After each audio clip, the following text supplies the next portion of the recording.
2019 সালে রিলিজ পাওয়া মাথা নষ্ট করা একটি হিট কোরিয়ান মুভি যার নাম প্যারাসাইট, যার IMDb রেটিং 8.6। মুভিটা অস্কার পেয়েছিল the best international feature film হিসেবে আর নমিনেশন পেয়েছিল 3টি গোল্ডেন গ্লোবের। এটি একটি রিয়েলিস্টিক মুভি যা দেখার পরও কাহিনী আপনার মাথায় ঘুরতে থাকবে। মুভির শুরুতে চলুন একটি পরিবারের সাথে পরিচিত হওয়া যাক। পরিবারের প্রধান কি টেক কিম, তার স্ত্রী চুংসুক, তাদের ছেলে কি উ আর মেয়ের নাম কি জং। মুভির শুরুতে একটি অসহায় পরিবারের দুই ভাই বোনকে ফ্রিতে ওয়াইফাই ইউজ করতে দেখছেন, যারা একটি অর্ডার পাওয়ার অপেক্ষা করছিল। এদের পরিবারটা আসলে খুবই সাধারণ এবং নিম্নমানের। এরা মূলত পিৎজার বক্স বানানোর কাজ করে। তারপরও এরা একটি সুখী পরিবার। পরিবারের সবাই তাদের কাজে খুবই স্মার্ট। কি জং মূলত একজন ভালো আর্টিস্ট, তারপরও কোনো চাকরি হচ্ছিল না তার। আর কি উ এর বন্ধু মিনহুক বিদেশে চলে যাচ্ছে, সেজন্য তার জবটা সে কি উকে করতে বলে। এটি একটি টিউশনের চাকরি। ধনী পরিবারের একমাত্র মেয়ে, আবার দেখতেও যে অনেক বেশি সুন্দরী ছিল। সে অন্য কোনো ছেলেকে এই চাকরি দিতে পারবে না, কারণ তারা এই মেয়ের সাথে লাইন মারবে। মিনহুক শুধু কি উকে বিশ্বাস করে যে সে এমনটি করবে না। এই মেয়েটিকে মিনহুক পছন্দ করে। যখন সে কলেজে উঠবে তখন সে তাকে প্রপোজ করবে। কিন্তু এই মেয়ের পরিবার যেহেতু খুবই ধনী, তাই তারা কোনো ভালো রেপুটেড ভার্সিটির ছাত্র ছাড়া শিক্ষক হিসেবে অন্য কিছু গ্রহণ করবে না। তাই কি উ তার বোনকে দিয়ে একটি ভালো ভার্সিটির নকল সার্টিফিকেট তৈরি করে। পরদিন কি উ সেই বাসায় যায় আর চারিদিক তাকিয়ে ভীষণ অবাক হয়। এই পরিবারের প্রধান টং ই পার্ক, যে একটি আইটি কোম্পানির সিইও, তার স্ত্রী ইয়ন গিও, তাদের মেয়ে ডাহাই, যার জন্য ইংলিশ টিচার রাখা হচ্ছে, তাদের ছোট ছেলে ডাসং। কি ইউ এর সবকিছুই পার্ক ফ্যামিলি এর পছন্দ হয়। তারা জানায় যে তারা তাদের ছোট ছেলের জন্য একজন আর্ট টিচারও খোঁজ করছে। এটা শুনে কি উ তার বোন সেই বাসায় নিয়ে আসে। সে বলে এই মেয়েটি আমার বন্ধু এবং একজন ভালো রেপুটেড আর্ট টিচার, যে ইউএস থেকে ডিগ্রি নিয়েছে। এখানে পার্ক ফ্যামিলি কি জং এর বানানোর নকল সার্টিফিকেট গুলো দেখে তাকেও সেখানে আর্ট টিচার হিসেবে রেখে দেয়। এরপর একদিন কি জং পড়াতে পড়াতে অনেক রাত করে ফেলে। তাকে বাসা পর্যন্ত পৌঁছে দিতে ইয়নগিও তার ড্রাইভারকে অর্ডার করে। কি জং যখন গাড়িতে যাচ্ছিল তখন সে ইচ্ছা করেই তার আন্ডারওয়্যারটি খুলে গাড়িতে রেখে দেয়। এখন কেন এটি সে গাড়িতে রাখে সেটা পরেই বুঝবেন। পরের দিন পার্ক তার গাড়িতে সেই কাপড়টি দেখে আর মনে করে তার ড্রাইভার তার গাড়িতে অন্য কোনো মেয়ের সাথে সেক্স করেছিল। এজন্য সে তার ড্রাইভারকে জব থেকে ফায়ার করে দেয়। এবার তো তাদের একজন ড্রাইভার প্রয়োজন হবে। আর ভাবুন তো কে হবে এই ড্রাইভারটি। কিছুদিন পরেই কি ইয়ং তার বাবাকে তার আঙ্কেল পরিচয় দিয়ে এই পরিবারের ড্রাইভার হিসেবে নিয়ে আসে। পরিবারের 3 জন তো এখানে জব পেয়েই গেছে, বাকি মাত্র একজন। এবার দেখা যাক কি হয় সেই একজনের। তাহলে পরবর্তী টার্গেট এই বাসার হাউসকিপার মুম ইয়ং, যার এক ধরনের অ্যালার্জি জনিত সমস্যা আছে। একটি ফলের কাছে আসলেই তার মারাত্মক কাশি শুরু হয়। কি ইয়ং এই ফল ব্যবহার করে ফলে মুম ইয়ং কাশতে শুরু করে। মুম ইয়ং তার ব্যবহার করা টিস্যু যখন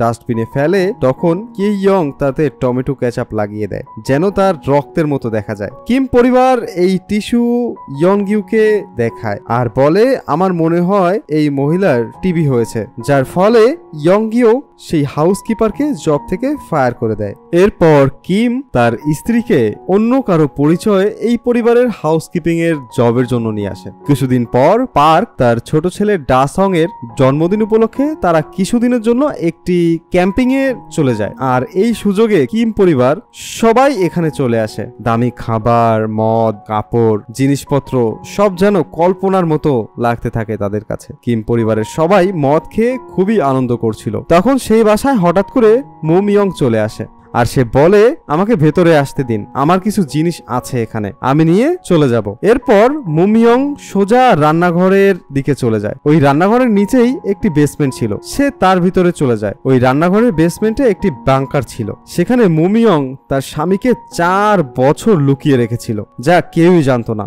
এবার মুম ইয়ং বলতে শুরু করে কিছু বছর আগে তার স্বামী একটি কোম্পানি থেকে অনেক টাকা লোন নিয়েছিল আর তখন তাদের অবস্থা খুবই খারাপ ছিল। ঠিকভাবে তারা খেতেও পারতো না। আবার ওইদিকে লোনের টাকার জন্য গুন্ডা তাদের মারধর করত। সেখান থেকে বাঁচার জন্যই সে তার স্বামীকে এই বাংকারে এনে রেখেছে। পার্ক ফ্যামিলি সেই গোপন বাংকার সম্পর্কে কিছুই জানতো না, কারণ যেই ব্যক্তির কাছ থেকে তারা বাড়িটি কিনেছিল সে এই ব্যাপারে তাদের কিছুই জানায়নি। আর মুম ইয়ং প্রথম মালিক থেকেই এখানে কাজ করত। পার্ক ফ্যামিলি মনে করত মুম ইয়ং হয়তো একাই দুজনের খাবার খেয়ে ফেলতো, কিন্তু মুম ইয়ং যে তার স্বামীর জন্য খাবার লুকিয়ে এই বাংকারে নিয়ে আসতো তা তারা জানতো না। কিন্তু যখন তার চাকরি চলে যায় তখন তার স্বামী কয়েকদিন যাবত না খেয়ে সেই বাংকারে আছে, এজন্য সে তাকে দেখতে এসেছে। এবার মুমিয়ং চুংসুকের কাছে রিকোয়েস্ট করে যেন সে কাউকে কিছু না বলে তার স্বামীর সম্পর্কে, আর মাত্র সপ্তাহে যেন একবার হলেও তাকে কিছু খেতে দেয়। বাংকারে একজন মানুষ থাকার মতো যা লাগে তা সবকিছুই ছিল, কিন্তু চুংসুক এটি মানতে নারাজ।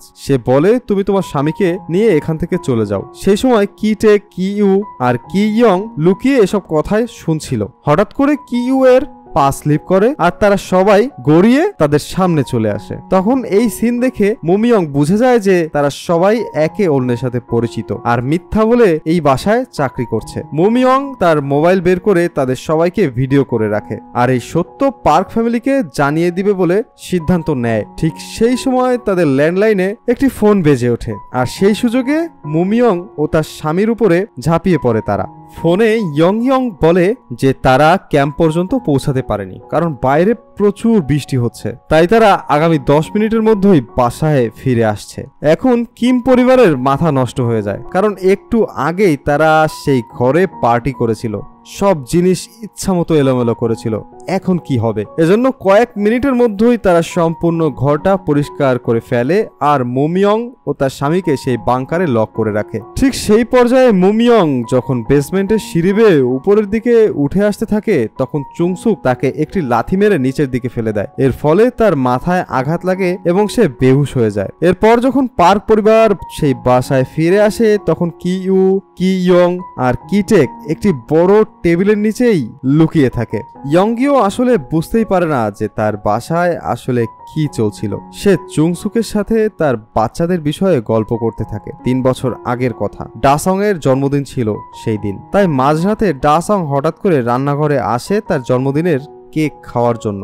যখন সে খেতে শুরু করে ঠিক সেই মুহূর্তেই একটি শব্দ শুনতে পায় ডাসং, আর সেই সাথেই সে একটি ভয়ঙ্কর মানুষকে উঠে আসতে দেখে বেসমেন্ট থেকে। এটা দেখার পর সে এতটাই ভয় পেয়ে যায় যে সে অজ্ঞান হয়ে যায়। ওই দিনের পর থেকে ডাসং এর জন্মদিন তারা আর বাসায় পালন করে না। ডাসং বেসমেন্টে যে ভূত দেখেছিল তার কেউ নয়, সেটা ছিল মুমিয়ং এর স্বামী, যে খাবার চুরি করতে রান্নাঘরে যাচ্ছিল আর তখনই ডাসং তাকে দেখে ভূত মনে করে। এরপর কিমটেক ফ্যামিলি মধ্যরাতে সেই বাসা থেকে বের হয়ে যায় যখন কেউ থাকে না। তারা চিন্তা করে এবার কি করবে। যদি বাংকারে থাকা ওই 2 জন ব্যক্তি সবকিছু বলে দেয় তাহলে তাদের এত ভালো চাকরি চলে যাবে। বাইরে তখন প্রচুর বৃষ্টি হচ্ছিল। তারা যখন বাসায় পৌঁছলো দেখলো সেখানের অবস্থা খুবই খারাপ, পানিতে সবকিছু যেন তলিয়ে যাচ্ছে। যেহেতু তারা একটি বেসমেন্টে থাকলো তারা দেখলো তাদের বাসা সম্পূর্ণটাই পানির ভিতরে ডুবে গেছে। সামান্য মাথার উপরে যে ছাদটি ছিল সেটাও এখন তাদের নেই। তারা এখন নিঃস্ব প্রায়।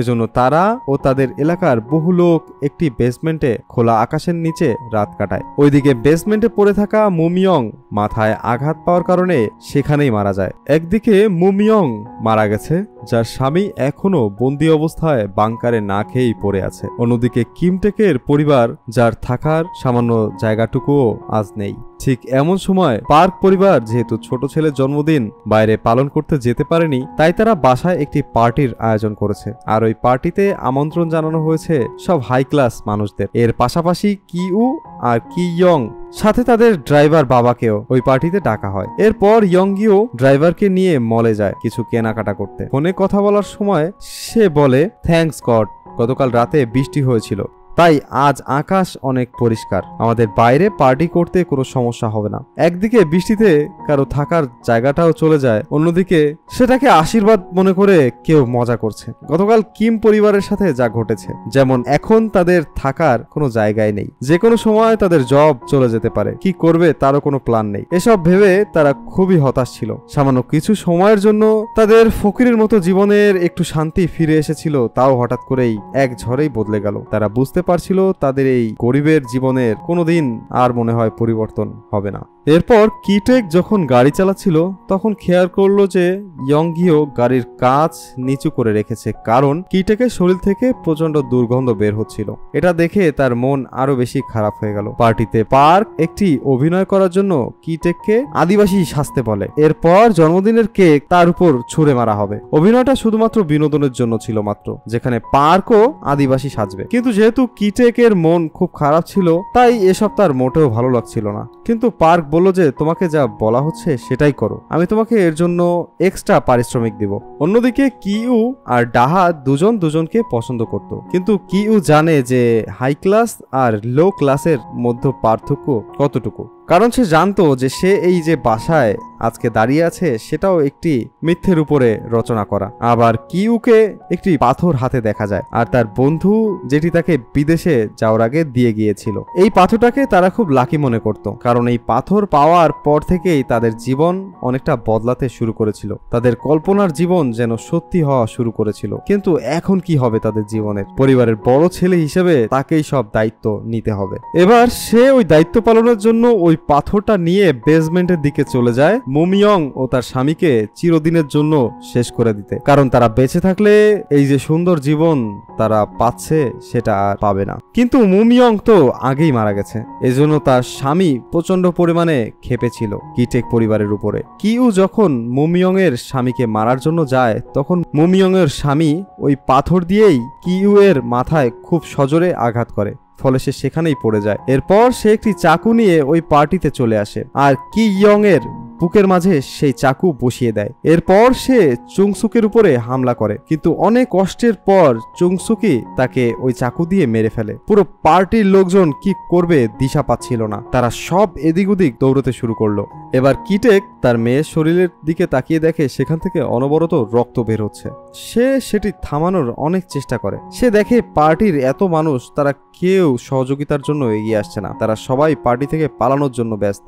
সে দেখছে ধনী ব্যক্তিগুলো তার আহত মেয়ের দিকে ফিরেও তাকাচ্ছে না। এরকম অবস্থায় ডিসং মুমিয়ং এর স্বামীকে দেখে, আর তখন তার সেই ভূতের কথা মনে পড়ে যায়, তাই সেখানেই সে অজ্ঞান হয়ে পড়ে যায়। পার্ক তার ছেলের এই অবস্থা দেখে কিটেককে তখন গাড়ি বের করতে বলে, কিন্তু কিটেকের সামনে তার মেয়ে পড়ে আছে, তার স্ত্রী আহত অবস্থায়। কিভাবে সে গাড়ি বের করতে যাবে? এজন্য সে গাড়ির চাবিটা পার্কের দিকে ছুঁড়ে মারে, আর সেই চাবি পরে গিয়ে মুমিয়ং এর শরীরের উপর। যেহেতু সে কয়েক বছর ওই বাংকারে বন্দি অবস্থা ছিল, তাই তার শরীর থেকে বাজে গন্ধ আসছিল। পার্ক যখন চাবিটি উঠানোর জন্য নাক বন্ধ করলো, সেই দৃশ্য দেখে কিটেকের প্রচন্ড মাথা খারাপ হয়ে গেল, কারণ যেখানে 2-3 জন মানুষ মৃত অবস্থায় পড়ে আছে, অনেকে আহত, এরকম অবস্থায়ও ধনী একজন ব্যক্তি সামান্য গন্ধের জন্য নাক বন্ধ করছে। এই ধনীরা গরিবদেরকে কি মানুষ বলে মনে করে না? এসব ভাবতেই কিটেক সেই চাকু উঠিয়ে পার্কের শরীরে বসিয়ে দেয় এবং সেখান থেকে সে পালিয়ে যায়। এর 1 মাস পর কিউ কোমা থেকে ফিরে আসে। কিউ আর কি ইয়ংকে আদালতে দেখানো হয়, যেখানে তারা এখনো ওই বাংকারের সম্পর্কে কেউই জানে না। কিটেক পরিবারের সব তথ্য ফাঁস হয়, তারা যে জালিয়াতি করে নকল সার্টিফিকেট বানিয়ে পার্ক পরিবারে প্রবেশ করেছিল এবং সেখানে জব নিয়েছিল। আর এর সব দোষ কিউ এবং তার মায়ের উপরে পড়ে। তাদের কিছু মাসে সাজা হয়, কিন্তু সবচেয়ে বেশি সাজা হয় কিটেকের। কিন্তু ঘটনার পর থেকেই তাকে আর খুঁজে পাওয়া যায় না। এর কিছুদিন পর পার্ক ফ্যামিলি ওই বাড়িটা বিক্রি করে দেয়। কিউ দূর থেকে ওই বাড়িটা দেখছিল, কারণ কিছু ভালো স্মৃতি জড়িয়েছিল এই বাড়িটাকে ঘিরেই তার। হঠাৎ সে একটি বাল্ব ব্লিঙ্ক করতে দেখে। এর অর্থ হলো ওই বেসমেন্টে কেউ আছে যে তাকে কোনো খবর দিতে চায়। এই বাল্ব অন অফ করার যে সাইন, সেটি একটি কোড যা সম্পর্কে তার পরিচয় ছিল। সে এই কোডটি ডিকোড করে বুঝতে পারে তার বাবা ওই বাংকারে আছে। তার বাবা তাকে একটি মেসেজ দেওয়ার চেষ্টা করে, যে মেসেজের অর্থ হলো যে জার্মানরা এই বাড়িটা কিনেছে, তারা বেশি দিন এই বাড়িতে থাকবে না, আর সে রাতে তাদের ফ্রিজ থেকে খাবার চুরি করে খায়। এরপর সে বলে যে সে মুমিয়ং এর বডির সৎকারের কাজও করেছে। কিউ এটা জেনে খুব খুশি হয় যে তার বাবা ঠিক আছে। কিউ তার বাবাকে একটি মেসেজ দিতে গিয়ে বলে যে সে একদিন অনেক বড় হবে, আর বড় হওয়ার পর ওই বাড়িটা সে কিনবে। কিন্তু আসলে কি এমনটাও হবে? হতেও পারে, আবার নাও পারে। আর এখানেই এই মুভিটির শেষ হয়। তো বন্ধুরা, মুভিটি আপনার কেমন লাগলো? আমার কাছে তো অসাধারণ লেগেছে। আর মুভিটি যদি ভালো লাগে তাহলে কমেন্টে জানাবেন, আর এমন সব ভিডিও পেতে আমাদের চ্যানেলটি সাবস্ক্রাইব করবেন এবং আমাদের সাথেই থাকবেন। আজকে চলে যাচ্ছি, তবে এরকম নতুন কোনো ভিডিও নিয়ে আবার আপনাদের সামনে হাজির হব।